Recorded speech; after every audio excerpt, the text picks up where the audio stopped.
Hello dear student, welcome to Advait education. मैं अंकित जैन और इस बार मैं आपके लिए लेके आया हूं एक क्वेश्चन एनालिसिस। इस क्वेश्चन एनालिसिस में मैं डिफरेंट टेस्ट जो होते हैं वर्केबिलिटी ऑफ कंक्रीट को, उस पर जो क्वेश्चंस डिफरेंट एग्जाम्स में पूछे जाते हैं उनके बारे में बात करूंगा। और हम एक स्ट्रेटेजी देखेंगे कि किस तरीके से हमें किन किन टॉपिक्स को बड़े अच्छे से तैयार करना है, किन टॉपिक्स का कितना वेटेज है और हमें क्या नहीं करना है, इस बारे में भी बात की जाएगी। और इसके साथ में कुछ क्वेश्चंस भी आपको कराऊंगा ताकि एक कॉन्फिडेंस बूस्टअप हो और एक आपका क्वेश्चन तक रीच बने।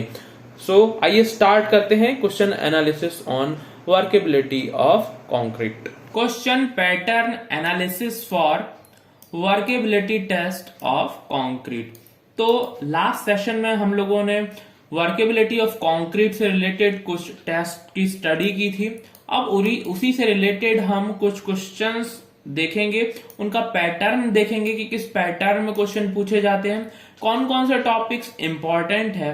तो ये एक एनालिसिस पूरा बहुत ज्यादा इंपॉर्टेंस रखता है क्योंकि ये हमें एक फ्यूचर इंडिकेशन भी देता है कि आगे किस तरीके के क्वेश्चंस पूछे जा सकते हैं। तो आइए इसी पे ही हम बात करेंगे। तो सबसे पहले मैं बात करूंगा उन टेस्ट के सब टॉपिक्स की, जिसमें हम देखेंगे कि ऐसे कौन कौन से सब टॉपिक्स हैं जिनमें से क्वेश्चंस पूछे जा सकते हैं। तो यहाँ पे बेसिकली मैं 3 टेस्ट को कवर कर रहा हूं, स्लम्प कोन टेस्ट, कॉम्पैक्शन फैक्टर टेस्ट और एट लास्ट है वीबी टेस्ट। ठीक है, मैं यहाँ पे कैली बॉयल टेस्ट को इंक्लूड नहीं कर रहा हूं क्योंकि ये 3 जो टेस्ट हैं वो बहुत ही ज्यादा इंपॉर्टेंट है और कैली बॉयल टेस्ट है उससे रिलेटेड एनालिसिस मैंने उसके साथ जो डिस्कशन किया था उसमें मैंने कर दिया था।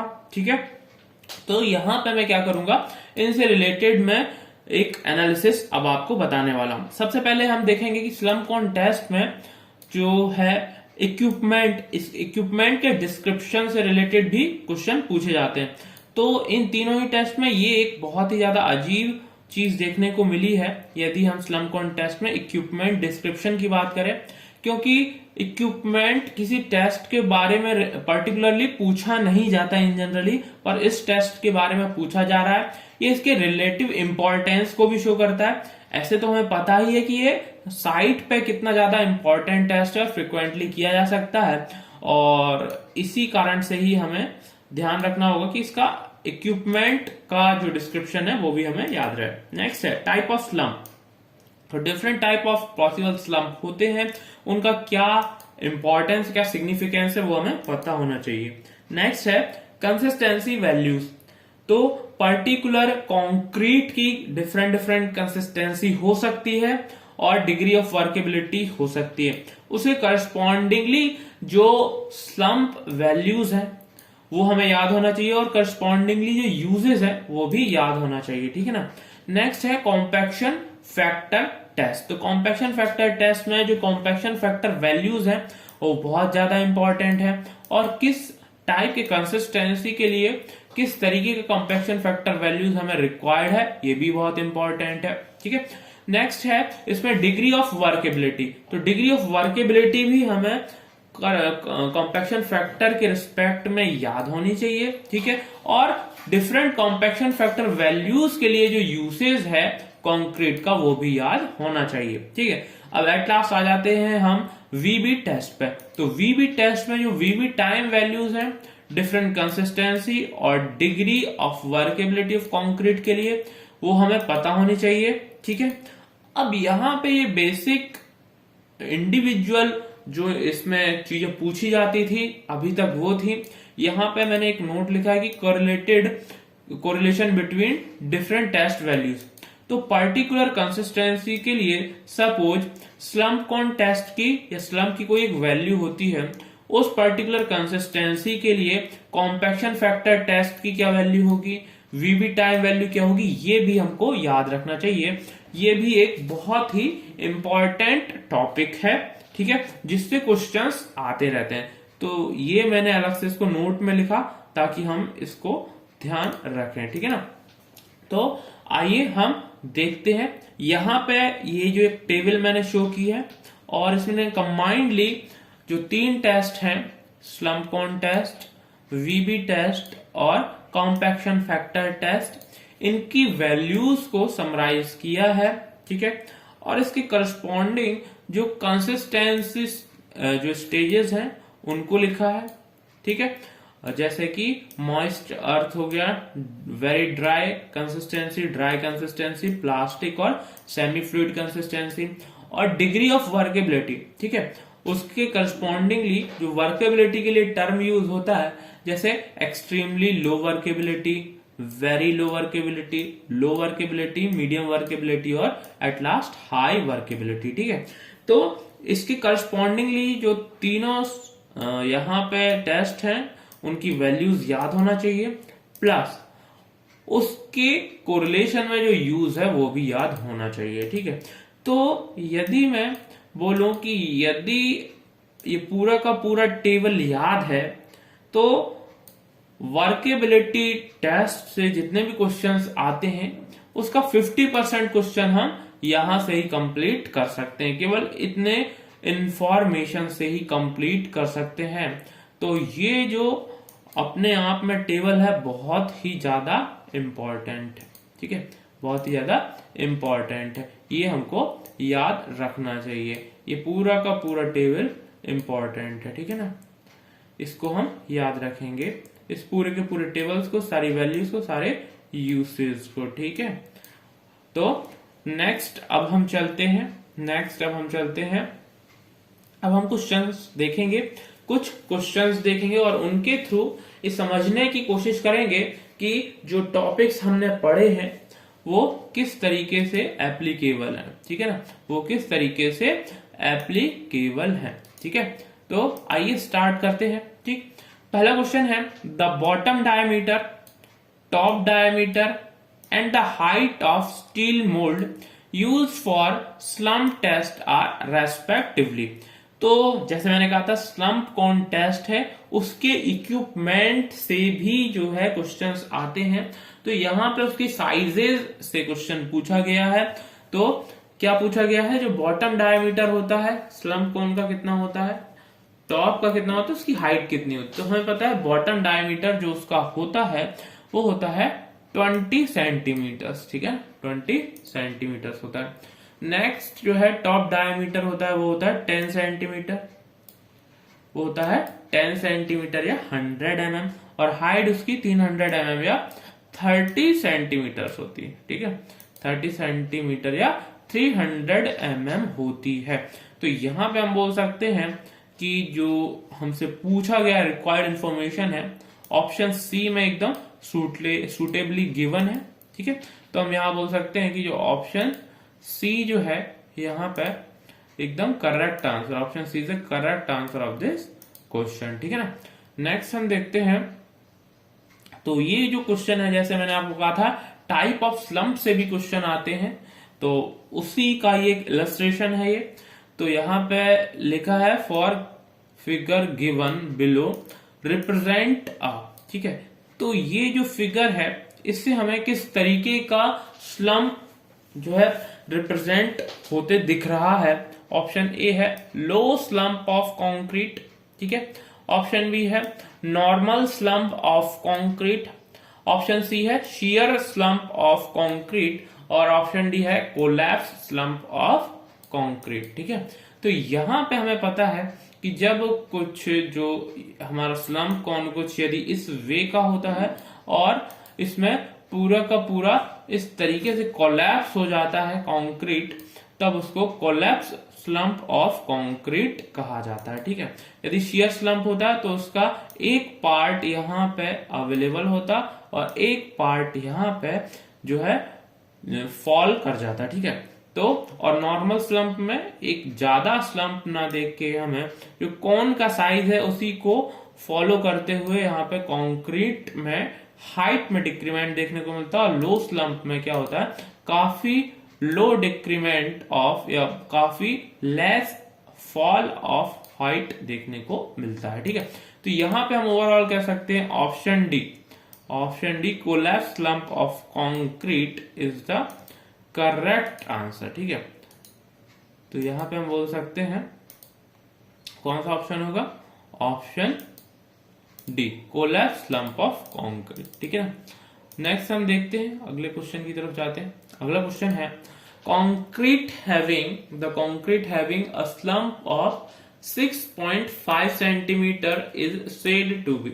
ठीक है, तो यदि 65 mm या 6.5 सेंटीमीटर, ठीक है 6.5 सेंटीमीटर यदि यहाँ पे हमको देखने को मिल रहा है स्लम्प, ठीक है, तो वो क्या कहलाएगा। ठीक है, कौन सा जो है यहाँ पे हमको कंसिस्टेंसी देखने को मिलेगी।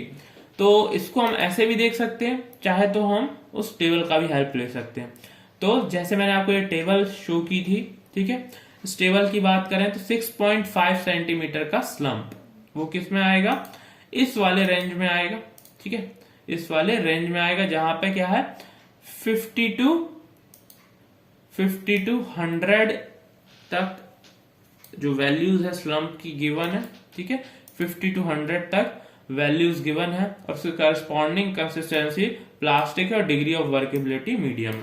तो अब हम यहां से देख सकते हैं कि जो कौन सा यहाँ पे कंसिस्टेंसी होने वाला है। तो फर्स्ट है प्लास्टिक, तो प्लास्टिक ही हमें दे दिया गया है ऑप्शन ए में।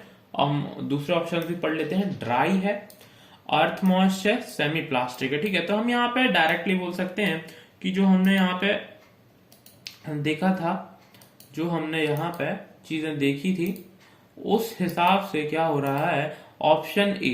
ठीक है, क्या है ऑप्शन ए, कंसिस्टेंसी क्या है 50 to 100 mm में प्लास्टिक कंसिस्टेंसी होती है। ठीक है, तो option A is the correct answer of this question. ठीक है, अब हम अगले क्वेश्चन की तरफ बढ़ते हैं। अगला क्वेश्चन है workability of concrete mix, workability of concrete mix with low water cement ratio is determined by. ठीक है, तो कंक्रीट मिक्स की यदि लो वाटर सीमेंट रेशियो है तो किस टेस्ट से उसकी वर्केबिलिटी डिफाइन की जा सकती है। तो ये जो पर्टिकुलर क्वेश्चन है ये एक जो सिग्निफिकेंस ऑफ टेस्ट है वहां से क्वेश्चन है। तो ये सब भी मैंने आपको पूरा करवाया हुआ है। अब हम देखते हैं कि कौन कौन से ऑप्शंस हैं। तो tensile strength test, tensile strength test workability के लिए परफॉर्म नहीं होता है। ठीक है, तो ये तो होगा ही नहीं। ठीक है, स्लम्प टेस्ट, ठीक है, स्लम्प टेस्ट भी वर्केबिलिटी के लिए होता है। नेक्स्ट है कॉम्पैक्शन फैक्टर टेस्ट, तो कॉम्पैक्शन फैक्टर टेस्ट वर्केबिलिटी के लिए होता है। और ऑप्शन डी है फ्लेक्सुरल स्ट्रेंथ टेस्ट, तो ये जो टेस्ट है नहीं परफॉर्म किया जाता है वर्केबिलिटी ऑफ कंक्रीट के लिए। अब यदि मैं बात करूं कि स्लम्प जो टेस्ट है, स्लम्प कौन टेस्ट है, तो स्लम्प कौन टेस्ट परफॉर्म किया जाता है मीडियम और हाई वर्केबिलिटी कंक्रीट के लिए। ठीक है, और यहां पे पूछा गया है लो वाटर सीमेंट रेशियो। ठीक है, तो यदि वाटर का जो कंटेंट है सीमेंट के रिस्पेक्ट में कम होगा तो क्या पॉसिबिलिटीज होंगी, यहां पे कम होने के कारण जो मिक्स है काफी ड्राई होगा।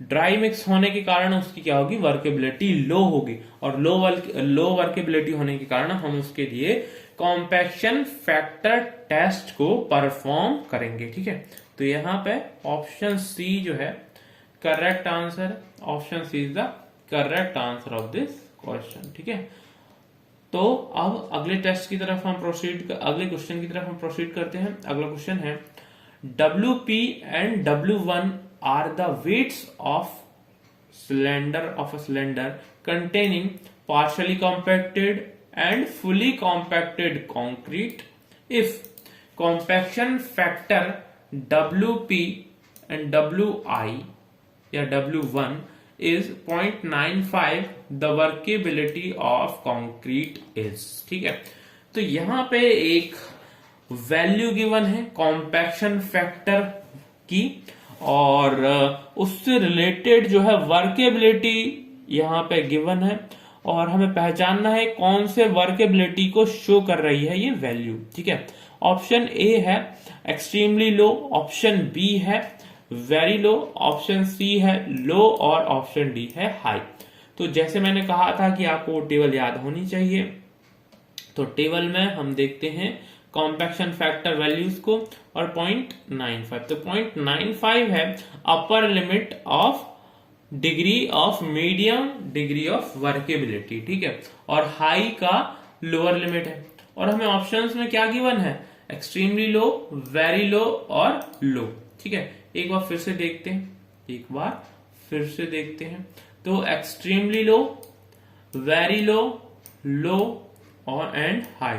तो यहां पे एक्सट्रीमली लो, वेरी लो और लो जो है पॉसिबल ही नहीं हो सकते, मीडियम और हाई पॉसिबल हो सकते हैं। तो मीडियम जो है ऑप्शन में ही नहीं गिवन है और हाई वर्केबिलिटी गिवन है, तो ऑब्वियस सा आंसर ऑप्शन डी ही होने वाला है। यहाँ पे ऑब्वियस आंसर क्या होने वाला, option D. Option D is the correct answer of this question, ठीक है ना।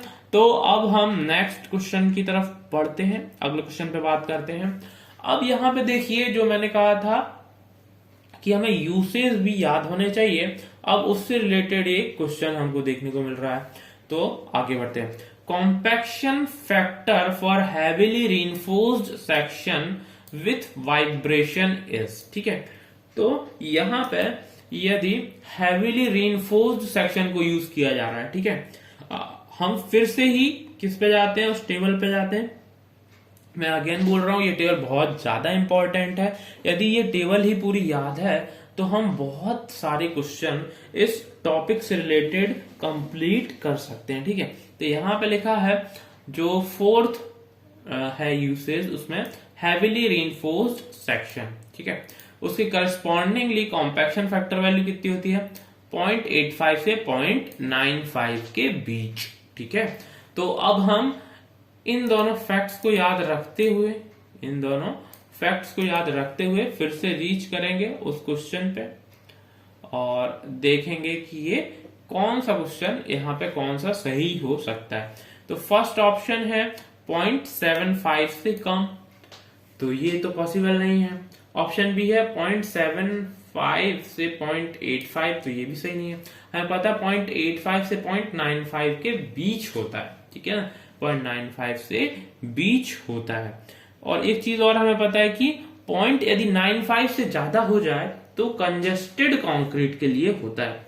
तो यहां पे यदि मैं इस रेंज को ऑप्शन सी को देखूं, तो ये वाला जो रेंज है 0.85 से 0.95 जो स्टैंडर्डली गिवन है, उसमें ज्यादा ओवरलैप करता हुआ दिख रहा है 0.85 से 0.92 तक, ठीक है। तो ये हम चीज ध्यान में रखेंगे कि ओवरलैपिंग किस वाले ऑप्शन में ज्यादा हो रही है, ऑप्शन सी में हो रही है, ना कि ऑप्शन डी में, ठीक है। तो यहां पे हम बोलेंगे कि ऑप्शन सी जो है करेक्ट आंसर है इस क्वेश्चन का। Option C is the correct answer of this question. अब हम अगले क्वेश्चन की तरफ प्रोसीड करते हैं। अगला क्वेश्चन है यहाँ पे वीबी टेस्ट से रिलेटेड एक क्वेश्चन है कि VB consistometer is used to find the concrete. तो बहुत ही इजी क्वेश्चन हो जाता है कि वर्केबिलिटी है इसका आंसर, ठीक है। फिर भी एक बार पढ़ लेते हैं options, permeability, flexural behaviour, compressive strength और एट लास्ट है वर्केबिलिटी। तो वर्केबिलिटी को फाइंड करने के लिए इसको क्या किया जाता है, यूज किया जाता है, ठीक है। तो इसको लिख देंगे option D, workability is the correct answer of this question. अब हम लास्ट क्वेश्चन की तरफ प्रोसीड कर रहे हैं। लास्ट क्वेश्चन देखते हैं। The value of VB time for low workability as per Indian standard is prescribed as, ठीक है। तो यहां पे हमें लो डिग्री ऑफ वर्केबिलिटी के लिए वीबी टाइम देखना है, तो हम फिर से सेम टेबल पे जंप करेंगे, ठीक है, फिर से सेम टेबल पे जंप करेंगे और यहां पे लो डिग्री ऑफ वर्केबिलिटी के लिए जो वीबी टाइम है, ठीक है, वीबी टाइम है कितना होता है, 6 से 12 सेकेंड, ठीक है, 6 से 12 सेकेंड। तो अब हम रीच करते हैं 6 से 12। तो यहां पे 5 से 10 गिवन है एक ऑप्शन में, एक 2 से 5 है, एक 10 to 20 है, एक 20 to 30 है। तो जो बेस्ट जो है ओवरलैपिंग ऑप्शन कौन सा है, option B. Option B is the best overlapping option. तो यहां पे मैं बोलूंगा option B is the correct answer of this question. ठीक है, option B is the correct answer of this question. ठीक है, तो आपने यहाँ पे देखा कि हमने कई सारे क्वेश्चंस यहाँ पे सॉल्व करके देखे, अप्रोच देखी क्या होनी चाहिए। और जैसे मैंने आपको बोला था कि जो टेबल है बहुत ज्यादा इंपॉर्टेंट है और इससे इस टेबल से बहुत सारे क्वेश्चन सॉल्व हो जाते हैं इजीली। और बाकी हमें इस चीज का भी ध्यान रखना होगा कि जो पैटर्न है वो एक बेसिक अंडरस्टैंडिंग पे है, और जो जो टेबल मैंने बताई है उससे हमें एक इंटरप्रिटेशन करते आना चाहिए जो प्रैक्टिकल वैल्यूज हैं उनका। तो ये दो स्कोप हमको देखने को मिल रहा है। बाकी मैं आपको कैलीबॉल टेस्ट का मैं पहले ही बता चुका हूँ कि क्या क्या स्कोप है। और यदि फ्यूचर स्कोप से यदि इसकी बात की जाए कि कोई एक डिफिकल्ट क्वेश्चन सेट किया जाना है तो कहाँ से आ सकता है, तो इस टेबल से ही, जहां तक है कि एक बहुत ही स्पेसिफिक यूज पूछ लिया जाएगा आपको, उसके करस्पॉन्डिंग कंसिस्टेंसी या डिग्री ऑफ वर्केबिलिटी आ सकता है, इसके आने के काफी चांसेस हैं। ठीक है, तो इसी नोट के साथ मैं यहाँ पे ये डिस्कशन एंड करता हूं। Best of luck, good bye.